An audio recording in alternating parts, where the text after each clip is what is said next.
Welcome to prime nine news. 2024 ఎన్నికల్లో ఆంధ్రప్రదేశ్ రాష్ట్రంలో అనేక రాజకీయ సంచలనాలు జరిగాయి. అందులో ఒకటి ఏలూరులో జరిగినటువంటి ఒక రాజకీయ సంచలనం. అదేంటంటే వైఎస్ఆర్ కాంగ్రెస్ పార్టీ తరఫున 7 సార్లు పోటీ చేసినటువంటి ఒక వ్యక్తి, అలాగే ఉప ముఖ్యమంత్రిగా పనిచేసినటువంటి ఒక వ్యక్తి, తొలిసారి అసెంబ్లీకి పోటీ చేసినటువంటి మరొక వ్యక్తి చేతిలో ఘోర పరాజయం పాలవడం. సో ఆ రోజు గెలిచినటువంటి వ్యక్తే బడ్డేటి చంటి గారు. సో మనతోటి బడ్డేటి చంటి గారు ఉన్నారు, మాట్లాడతాం. నమస్కారం. మొత్తానికి 2024 అనేది మీ రాజకీయ చరిత్రలో బహుశా ఒక చరిత్ర లిఖించిన రోజు అనుకోవచ్చు. ఎందుకంటే తొలిసారి ఎమ్మెల్యేగా మీరు పోటీ చేశారు. ఏంటి అంత పెద్ద మెజారిటీ ఏంటి? అంటే రాష్ట్రంలో మిగతా నియోజకవర్గాల్లో వచ్చాయి ఆ స్థాయిలో మెజారిటీ, బట్ ఏలూరులో అంత స్థాయిలో మీకు మెజారిటీ రావడం వెనక ఉన్నటువంటి అసలైనటువంటి కారణాలు ఏంటండి? సార్, నాకు ఎమ్మెల్యే అనేది మీరు అన్నది నిజం, కానీ అంటే నాకు అసలు ఎమ్మెల్యే అవ్వాలన్న కోరిక నాకు ఎప్పుడు ఉండేది కాదు. ఎందుకంటే మా ఫ్యామిలీకి ఒక చరిత్ర ఉంది. మా తాతయ్య గారు 100 ఏళ్ల చరిత్ర నుంచి కూడా మా తాతయ్య గారు అవ్వచ్చు, మా నాన్నగారు అవ్వచ్చు, మా అన్నయ్య అవ్వచ్చు.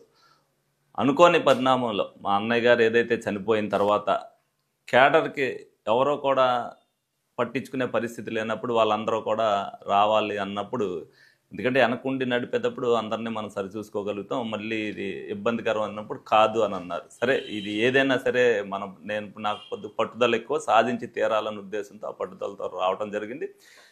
రాజకీయ నేపథ్యంలో ప్రజలతో అందరితో కూడా సత్సంబంధాలు, అంటే ఒకసారి గెలిచినా ఒకసారి ఓడిపోయినా కూడా మా కుటుంబాన్ని ఏలూరు ప్రజలు ఆదరించడంలో ఎప్పుడు కూడా వెనకడేయలేదు. ఎందుకంటే వాళ్ళతో ఒక్కోసారి ప్రభుత్వ వ్యతిరేకత ఉన్నప్పుడు కానీ, అలాగే ప్రజలకు మంచి నాయకుడు వచ్చినప్పుడు కానీ చిన్న చిన్న ఇబ్బందులు జరిగిన మాట వాస్తవం. ఏదో తక్కువ మెజార్టీతో ఇదైనప్పటికీ కూడా ప్రజలు మా కుటుంబం పెట్టుకున్న నమ్మకం ముందు అవన్నీ కూడా పటాపంచలు అయిపోయినాయి.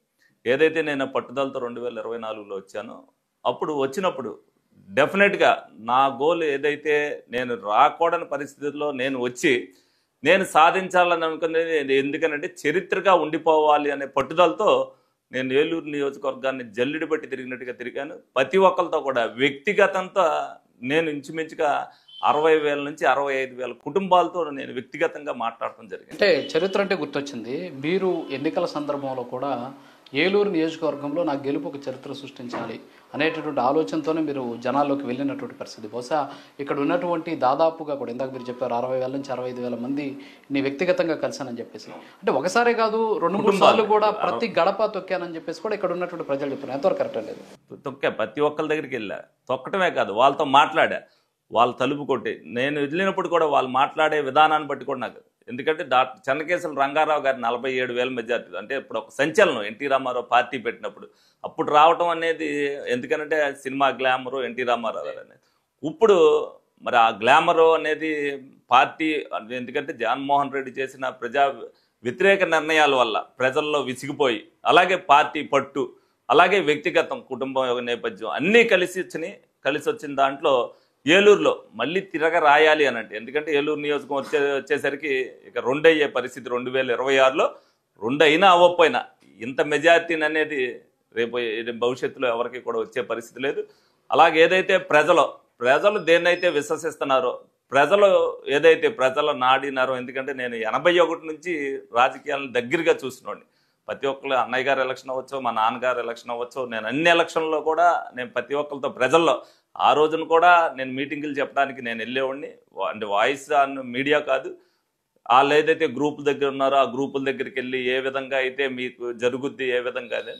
అలాగే పబ్లిక్ గ్రీవెన్స్ ఎప్పుడు కూడా మేము పబ్లిక్తో ఉండటం వల్ల వాళ్ళు ఎంత దగ్గరగా ఏ విధంగా అయితే వాళ్ళు అట్రాక్ట్ అవుతారు, ఏ విధంగా అయితే వాళ్ళు నమ్ముతారు అన్న ఉద్దేశంతో నేను అందరికీ కూడా వాస్తవాలు వాళ్ళకి విపరీతంతో నేను సక్సెస్ అయ్యాను. దానివల్ల ఇంత నాకు మెజారిటీ రావడం సాధ్యమైంది. ఇందాక మీరు ఒక మాట అన్నారు, చాలా నచ్చింది. ఏంటంటే క్యాడర్ కోసం నేను నిలబడాలనుకున్నాను, ఎమ్మెల్యే కావాలని నేను అనుకోలేదని మీరు ఇందాక ఒక మాట అన్నారు. 100%. అయితే ఇక్కడ ఒక ప్రశ్న ఏంటంటే, ఒక రాజకీయంగా ఉన్నటువంటి ఒక వ్యక్తి చనిపోతే ఆ కుటుంబానికి ఏదో ఒక రకంగా ఆదుకున్నటువంటి సందర్భాలు గతంలో చూసాం, ఒక ఉప ఎన్నిక తప్ప.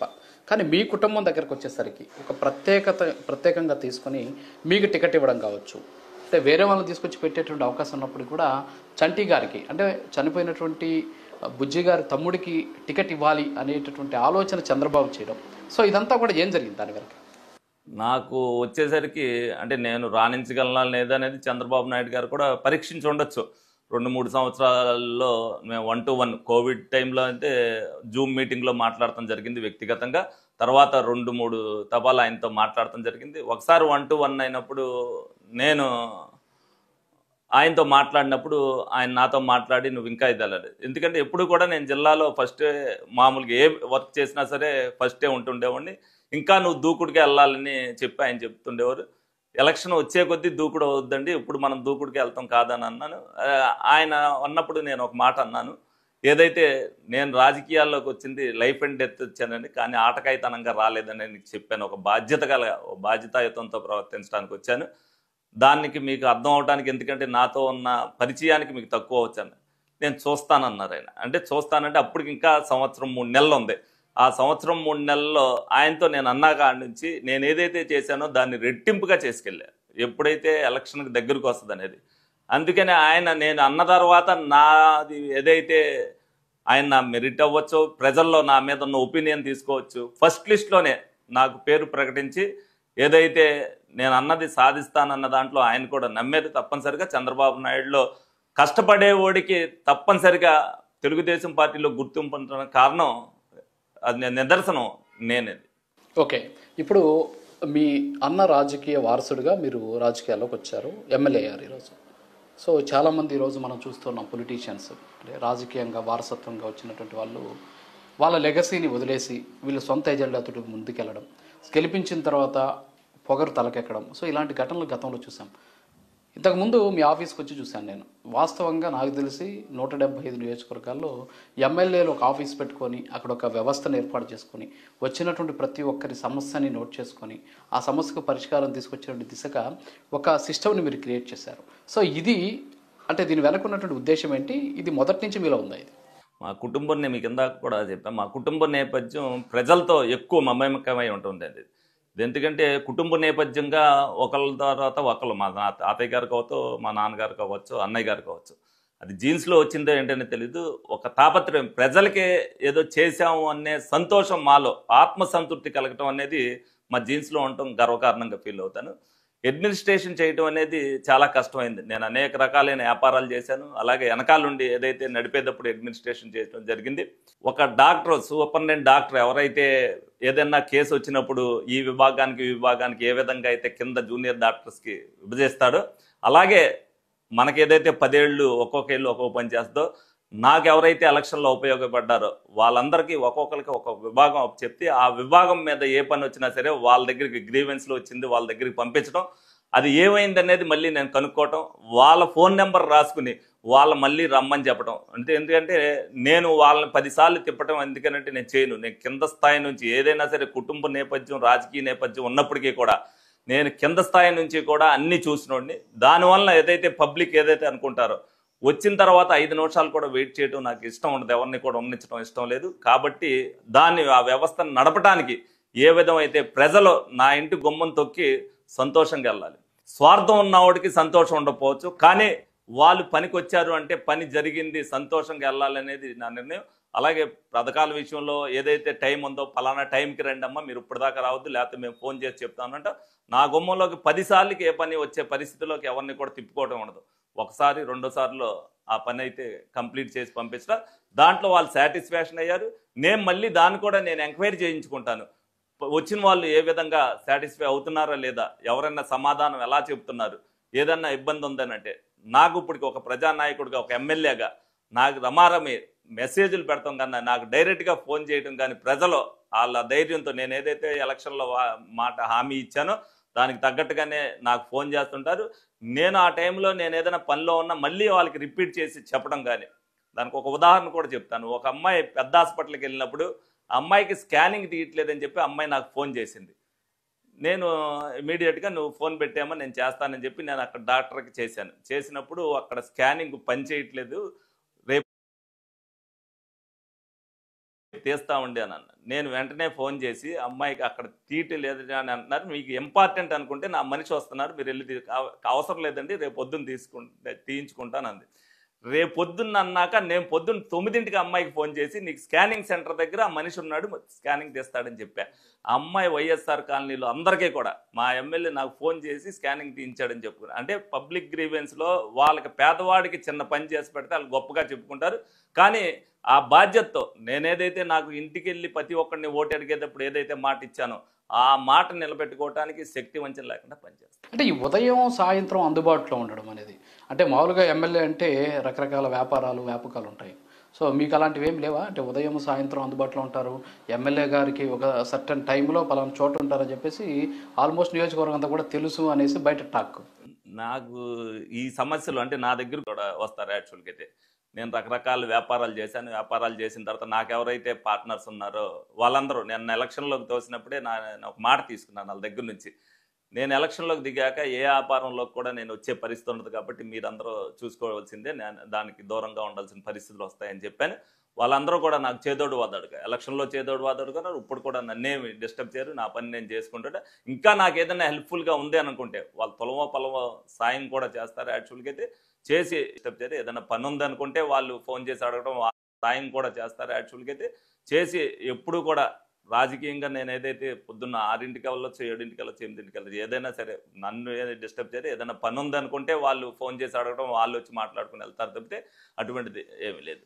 అలాగే పొద్దున్న ఉదయం నేను 6ంటికే నేను లెగుస్తాను. 6ంటికి ఎందుకనంటే ఉదయం ఇంటి దగ్గర వచ్చేసరికి ఎవరైతే వ్యక్తిగతంగా మాట్లాడాలనుకుంటారో 6 to 8 వాళ్ళని ఖాళీగా ఉంటాను ఉద్దేశంతో వాళ్ళు 6 to 8 లోపు వస్తారు.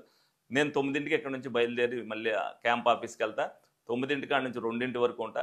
సాయంత్రం మళ్ళీ అంటే ఒక్కోసారి 2 అవుద్ది, 3 అవుద్ది. సాయంత్రం 5ంటికి మళ్ళీ ఎగ్జాక్ట్గా ఆఫీస్కి వెళ్తాను. ఈ టైమింగ్లో నేను వస్తాననే నమ్మకం వాళ్ళకు ఉంటుంది కాబట్టి ఇవాళకి 150 రోజులైతే నేను ఒకే ఒక్క రోజు ఊరు దాటి హైదరాబాద్ వెళ్తాం జరిగింది. ప్రతిరోజు అసెంబ్లీకి వెళ్ళినా కూడా నేను పొద్దున్న అసెంబ్లీకి వెళ్ళి పొద్దున్న 7ంటికి వెళ్ళేటప్పుడు కూడా 6ంటి కాడ నుంచి 7ంటి వరకు నేను ఇక్కడ గ్రీవెన్స్ 5 ఎందుకంటే నేను 5ంటికి స్నానం చేసేవాడిని. ఇక్కడ గ్రీవెన్స్ చేసి అసెంబ్లీకి వెళ్ళి అసెంబ్లీ నుంచి ఒక్కోసారి డైరెక్ట్గా అటు వెళ్ళిపోయిన సందర్భాలు ఉన్నాయి, ఎర్లీగా వస్తే ఇంటికి వచ్చి వెళ్ళిన సందర్భాలు ఉన్నాయి. ఒక్కరోజు కూడా ఆఫీసు అనేది వెళ్ళకోకుండా నేను ఇంటి దగ్గర అనేది ఉండటం లేదు. అలాగే నా ఆరోగ్యాన్ని కూడా ఈ 150 రోజుల్లో ఒక్కరోజు కూడా నాకు జ్వరం వచ్చిందని కూడా నేను ఇక్కడ. గ్రేట్. ఇంకొక విషయం ఏంటంటే మీరు అంటే నాకు గుర్తొచ్చింది, అంటే ఎమ్మెల్యే అంటే అసెంబ్లీకి వెళ్ళడం లేదు, ప్రజలు అందుబాటులో ఉన్నప్పుడు వస్తే సమస్యలు తీర్చడం అనేది మాత్రం ఇప్పుడు వరకు తెలుసు. సో మీరు ఒక కొత్త నిర్వచనం కూడా చెప్పారు. సరే ఆ విషయాన్ని పక్కన. గ్రేట్.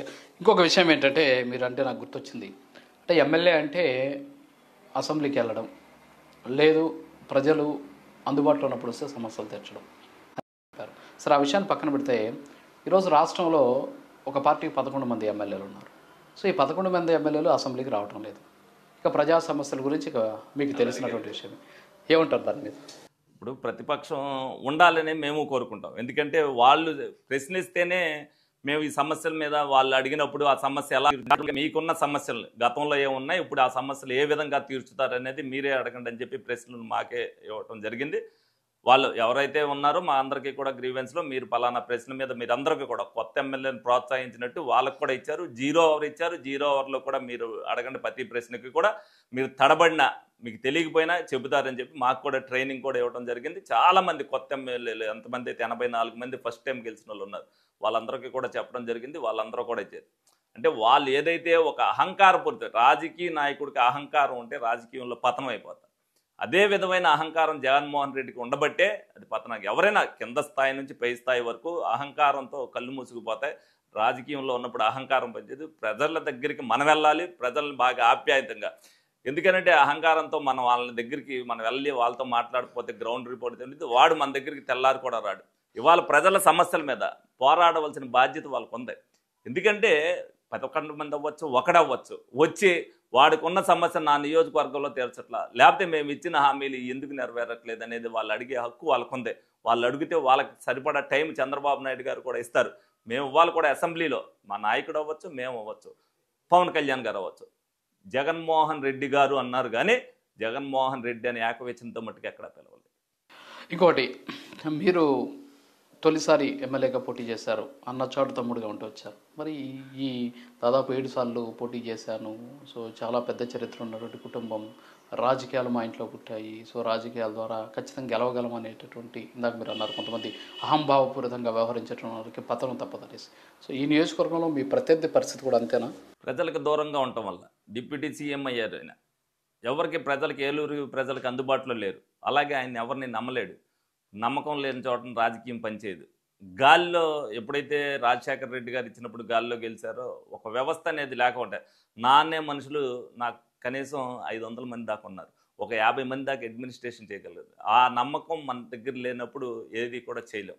అలాగే నానికి నా అన్న మనుషులందరూ కూడా దూరం అయిపోయారు. ఎవరిని కూడా ఫలానా వ్యక్తి చేసేటప్పుడు, ఎందుకంటే మీకు నాకు తెలిసి 4 సార్లు ఎమ్మెల్యే చేశాడు, 3 సార్లు ఓడిపోయినప్పటికీ కూడా రాజకీయంగా, అంటే ఆళ్ళ నాని గారు రాజకీయం కుటుంబం నుంచి వచ్చిన వాడేం కాదు ఆయన. రాజకీయంగా ఆయన చతురతను ఉపయోగించి ఒక వర్గాన్ని అయితే ఆయన పెట్టుకోలేకపోయాడు. ఎందుకంటే నేను ఈ మనిషికి నేను ఇది చేశా, లేకపోతే నేను ఏలూరుకి ఇది చేశా, డిప్యూటీ ఇది చేశాడు అని గుర్తుండిపోయేటట్టుగా ఏది చేయలే. మా తాతయ్య గారు చేశారు, మా నాన్నగారు చేశారు, మా అన్నయ్య గారు కూడా చేశాడు. నేను ఎలక్షన్ టైంలో కూడా చెప్పా. అదేవిధంగా చిరస్థాయిగా ఉండిపోయేటట్టుగా వీళ్ళెవరిని కూడా అందరినీ మైమరిపించేటట్టుగా నేను చేస్తానని చెప్పా. అందులో భాగంగానే నేను ఈ విధంగా చేసుకున్నాను. ఏంటి ఆ మైమరిపించగలిగినటువంటి పనులు, మీ వ్యూహాలు, మీ లక్ష్యాలు ఏంటి? ఇప్పుడు 150 రోజుల్లోనే ఏదైతే నాని గారు 5 కోట్ల రూపాయలు ఒక వంతెనకి శాంక్షన్ అయినాయి, దాన్ని ఏదో శనివారపేట దగ్గర వేద్దాం అని చెప్పి 5 కోట్ల రూపాయలు రిజర్వ్లోనే పెట్టాడు తప్పితే 5 కోట్ల రూపాయలు దాన్ని వెచ్చించలా. ఆ వంతెన అవలా, ఈ వంతెన అవలా. నేను రాంతోటే ఈ వంతెన సంగతి ముందు పక్కన పెట్టి 5 కోట్ల రూపాయలతో ఆ వంతెన చేసేయమని చెప్పి నేను ఇమీడియట్గా చెప్పి, అక్కడ వంతెన అవసరం ఉంది, ఈ వంతెన శిథిలావస్థకు వచ్చింది, మనం టైం తీసుకుంటే అయిపోద్దని చెప్పి ఈ వంతెన డబ్బులు ఏదైతే మేము ఆ వంతెనకి కేటాయించేసామని అనుకున్నామో, చంద్రబాబు నాయుడు అనుకోకుండా వరదలు వచ్చినప్పుడు చంద్రబాబు నాయుడు గారు నాకు హామీ ఇస్తారని నాకేం తెలియదు. వచ్చినప్పుడు నేను ఆయన దగ్గర ఎక్స్ప్లెయిన్ చేయడంలో సక్సెస్ అయ్యా. అనుకోకుండా స్టేజ్ మీద కూర్చున్నప్పుడు ఆయనకి డెమో ప్లే చేస్తుంటే ఆ వంతెన మీద నీళ్లు వెళ్తున్న ఇది కనిపించింది. వెంటనే నేను లెగిసి, సార్ ఇదే సార్ ఆ వంతెన పరిస్థితి, ఇప్పుడు ఇంత కార్పొరేషన్లో కూడా ఇటువంటి పరిస్థితి ఉందన్న. ఆయన ఇమీడియట్గా రాసిమ్మని కలెక్టర్ని, ఆయన వెంటనే ఏదైతే ఎమ్మెల్యే అడిగారో దీనికి 15 కోట్ల రూపాయలు శాంక్షన్ చేయమని చెప్పాడు. అది శనివారపేట ప్రజలకు కాదు, ఏలూరు ప్రజలకి మొట్టమొదటి కానికిచ్చింది. అలాగే జగనన్న కాలనీల గురించి కానీ వాళ్ళు ఏదైతే ఇచ్చి పాడు చేశారో దాన్ని అన్నీ ఎక్స్ప్లెయిన్ చేశారు. టిడ్కో ఇల్లు ఏ విధంగా అయితే నిర్వీర్యం అయిపోయినారు. ఎందుకంటే పబ్లిక్లో నాకు ఏమేమి వస్తుంటాయి ఇవన్నీ అడగాలి. అవన్నీ కూడా బ్రీఫ్గా, అంటే అసెంబ్లీలో అడగటమే కాదు, వాళ్ళందరికీ కూడా బ్రీఫ్, ఏ మినిస్టర్కి ఆ మినిస్టర్ దగ్గరికి. నేను అసెంబ్లీ లేనప్పుడు కూడా మినిస్టర్ల దగ్గర కనీసం నేను ఇప్పటికే ఈ 150 రోజుల్లో నేను 20 సార్లు సెక్రటేరియట్కి వెళ్ళుంటా పనుల మీద, ఈ అసెంబ్లీ కాకోకుండానే. అలాగే టిడ్కో ఇల్లుకి సంబంధించి నారాయణ గారి దగ్గరికి 5 సార్లు తిరిగా. క్యాన్సిల్ అయిపోయిన ఇల్లు క్యాన్సిల్ చేయదు, అంటే ఇప్పుడు వరకు కూడా ఇంకా నిర్ణయం రాలా, ఆయన అసెంబ్లీలో కూడా చెప్పలా. తప్పనిసరిగా దాని నిర్ణయాన్ని చంద్రబాబు నాయుడు గారు చూద్దాం భవిష్యత్తులో డెఫినెట్గా. ఎందుకంటే దానికి సంబంధించిన స్థలం ఉంది, దానికి సంబంధించిన కొంత పని కూడా అయ్యింది కాబట్టి దాన్ని ఏ విధంగా ఎదరికి తీసుకెళ్దాం అనేది నిర్ణయం తీసుకుందాం అని చెప్పారు. ఎందుకంటే నేను ఏదైనా పని పట్టుకుంటే ఆ పని అయిపోవాలనే పట్టుదల ఉన్నవాడిని. ఏ పని ఆక్కోకుండా, మీరు అన్నారు 150 రోజులు ఉండటమే కాదు, 365 రోజులు కూడా ఏలూరుకి ఏ పదో పని జరగాలనే తాపత్రయం ఉన్న మనిషిని నేను. కాబట్టి దీంతోపాటు హుడాలో ఏదైతే ఇమీడియట్గా జాయింట్ కలెక్టర్ గారిని చైర్మన్ కింద వేశారు, మాకేదైతే పంచాయతీ నిధులు రాలేదో కార్పొరేషన్లో కలిసిపోయినాయో, హుడా నుంచి కార్పొరేషన్కి ఎక్కువ నిధులు మాకు కేటాయిస్తూ ఏదేదైతే చెయ్యాలో అవన్నీ కూడా సుందరీకరణ పనులు చేయాలని నేను కొన్ని సజెషన్ చేశాను. ఆవిడ కూడా ఏం చెప్పిందంటే, నేను కూడా కొన్ని చూసుకున్నాను, మీరు కూడా అవన్నీ కూడా కలిసిస్తే డెఫినెట్గా ఎక్కువ కేటాయిద్దాం, ఏలూరుకి హెడ్ క్వార్టర్లో ఉంది కాబట్టి వాళ్ళు కూడా, ఆవిడకి కూడా ఆ కాన్సెప్ట్ ఉంది, డెఫినెట్గా ముందు చూపుతో ప్రతి ఒక్కటి కూడా ఆలోచించారు. అలాగే నేను రావటమే ఫస్ట్ ముందు ఆలోచనతోనే ఏదైతే ప్రతి వర్షాకాలం కూడా నీళ్ళు వచ్చి అన్ని రోడ్లు కూడా మునిగిపోవడం జరిగాయి, అంటే షిల్ట్ తీయకపోవడం వల్ల ఫస్ట్ ఒక నెలల్లోపు అవన్నీ తీయించేయడం వల్ల ఈ వర్షాకాలంలో ఒకే ఒక్క రోజు నీళ్ళు, ఎందుకంటే కుండపోతగా కొట్టేయటం వల్ల ఒక దుక్కువాన ఒక గంటలో పెద్ద వాన పడిపోవటం వల్ల నీళ్ళు నిలిచినాయి తప్పితే ఇంకా ఏ వర్షాకాలంలో ఎవరు ఇబ్బంది పడదు. అంటే ఈరోజు రాష్ట్రంలో గడిచిన 5 ఏళ్లలో దాదాపు 4-5 వరకు కూడా నాకు తెలిసి 5-6 స్మార్ట్ సిటీస్ ఉన్నాయి, అందులో ఏలూరు కూడా స్మార్ట్ సిటీ. కానీ అంత స్మార్ట్గా ఏం కనిపించట్లేదు. అంటే ఈ 5 ఏళ్ళు ఏమైందంటారు? స్మార్ట్ సిటీని రద్దు చేసింది సెంట్రల్ గవర్నమెంట్. ఇప్పుడు స్మార్ట్ సిటీలు పెడతానికి కూడా లేదు, మళ్ళీ పెట్టాలి. గడిచిన 5 ఏళ్లలో స్మార్ట్ సిటీ కింద చాలా వరకు కూడా ఫండ్స్ వచ్చాయి. సో అంత స్మార్ట్గా ఏం కనిపించట్లేదు. ఆ 5 ఏళ్ళు ఏం జరిగింది? అదే అంటున్నా, అంటే అనుభవంతో పాటు బాధ్యత కూడా ఉంటే రాజకీయ నాయకుడికి ప్రజల మీద కానీ ఊరి మీద కానీ ఉంటే డెఫినెట్గా ఇది ఏదైతే టిడ్కో ఇళ్ళు ఉన్నాయో అవి బుజ్జి గారు అవ్వచ్చు, ఆయన అంతా తెలుగుదేశం పార్టీ వాళ్ళకో లేకపోతే ఎవరు అందరూ సామాన్య ప్రజలకు ఇచ్చినాయి. ఎక్కడైతే ఇప్పుడు వీళ్ళు తీసుకున్నారో జగన్మోహన్ రెడ్డి గారు వచ్చినప్పుడు ఇల్లు, ఆ మిగతా ఇళ్ళే తీసుకుని ఉంటే, అంటే ఒక కాలనీ తగ్గించి ఈయన కాలనీ వచ్చి అక్కడ చుదిమెళ్ళ దగ్గర అవతల కొన్నారు, లక్ష్మీపురం దగ్గర. ఒకళ్ళు కూడా అక్కడికి వెళ్తానికి ఇష్టం లేదు.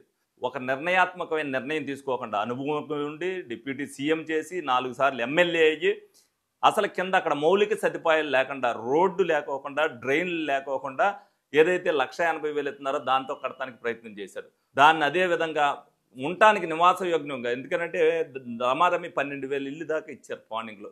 ఇచ్చినప్పుడు ఆ 12,000 మంది వెళ్ళి అక్కడ ఉండాలంటే వాళ్ళకి ఏం సదుపాయాలు కావాలనేది ముందు ఆలోచించాలి కదా. జగన్మోహన్ రెడ్డిలో గవర్నమెంట్లో ఏంటంటే వాళ్ళకి బాధ్యత లేదు కాబట్టి అధికారులు కూడా వాళ్ళు ఏం చెప్తారో ఎప్పుడేం చెప్తారో మనకు తెలియదు, మనకెందుకులే అని చెప్పి వాళ్ళు కూడా చేతులు దులుపు. చంద్రబాబు నాయుడు గారు అంటే బాధ్యత, ప్రతి ఒక్కడు తప్పు చేయాలంటే అధికారి సంకోచిస్తారు, మనకెందుకు లేనిపోయింది మన మీద ఇది వస్తామని చెప్పి. ఇవాళ ప్రతి ఒక్కటి కూడా ఏదైతే ఇల్లు కడుతున్నారో ప్రతి దాన్ని కూడా వీడియో రికార్డింగ్ చేసి దాన్ని పెట్టమని చెప్పారు. అంటే ఇప్పుడు టిడ్కో ఇల్లు ఇచ్చారు. సో టిడ్కో గతంలో బుజ్జి గారు ఉన్నప్పుడు కూడా కొంతమందికి ఇల్లు ఇచ్చారు. సో అక్కడ ఇచ్చుంటే సరిపోయిండేది, ఖాళీ స్థలాలు చూస్తున్నారు. అంటే ఇప్పుడు ఎక్కడైతే భూమిని కొనుగోలు చేసి వైసీపీ హయాంలో ఇచ్చారో అదంతా కూడా పెద్ద స్కామ్గా చెప్తుంటారు. నిజమా మీ ఏరియాలో కూడా అలాంటి పరిస్థితి జరిగినాయి? దాంట్లో ల్యాండ్ పుల్లింగ్లో జరిగినాయి, ల్యాండ్ ఫిల్లింగ్లో జరిగినాయి, అలాగే కాంట్రాక్టులు ఇల్లు కట్టే దాంట్లో జరిగినాయి, అన్నింటిలో జరిగినాయి. సరే, అవన్నీ కూడా మేము ఆచరణలో మేము కూడా అక్కడికి ఇవ్వటం జరిగింది. అలాగే రోడ్లు ఏవైతే పాడైపోయినాయో అన్నీ కూడా స్టేట్ వైడే పెట్టారు. నేను కూడా ఊర్లో, ఎందుకంటే పబ్లిక్ గ్రీవెన్స్ ఎక్కువ ఉంటాం, నేను ప్రతి కార్యక్రమానికి కూడా ఎవరు దేనికి పిలిచిన వెళ్తాం వల్ల నేను కారు వెళ్ళేటప్పుడు కానీ నేను చూసే దగ్గర కానీ ఎక్కడైతే గుంటలు నుండి మనం ప్రయాణం చేయలేని పరిస్థితి ఉంటారో అవన్నీ ఐడెంటిఫై చేసి కమిషనర్ గారికి మేయర్ గారికి చెప్పడం, డెఫినెట్గా అవన్నీ కూడా పూడ్చిన తర్వాత నేను అవన్నీ పూడ్చడమే కాదు, నేను ఏఈలకి ఏం చెప్పానంటే మీతో అన్న 10 విభాగాలు ఒక మనిషి ఎక్కడెక్కడ ఏ రోడ్లో ఏం పూడ్చాడు అనేది నాకు వీక్లీ రిపోర్ట్ ఇవ్వమని.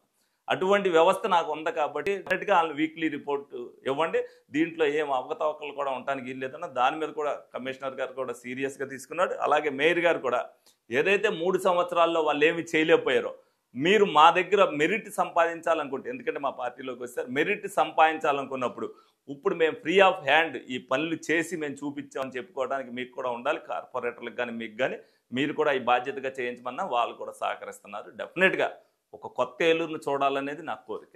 ఓకే, ఇంకోటి ఏంటి, అసలు మీరు ఇక్కడ మీకు సంబంధించి ప్రతిపక్షం లేకుండా చేసుకోవాలి, శత్రుశేషం లేకుండా చేసుకోవాలి అనే ఆలోచనతో వైసీపీ వాళ్ళని ఏమైనా లాగేస్తున్నారా, లేకపోతే మీ ఆశయాలను చూస్తున్నారా, లేకపోతే కేసులకు భయపడుస్తున్నారా, ఏంటి అందరూ మీ బాట పడుతున్నారు, టీడీపీ బాట, తర్వాత బడేటి చంటి గారి దగ్గరికి వెళ్తే సేఫ్గా ఉంటాం అనేటువంటి ఆలోచన ఏంటి అసలు? అది అసలు అదేం లేదు.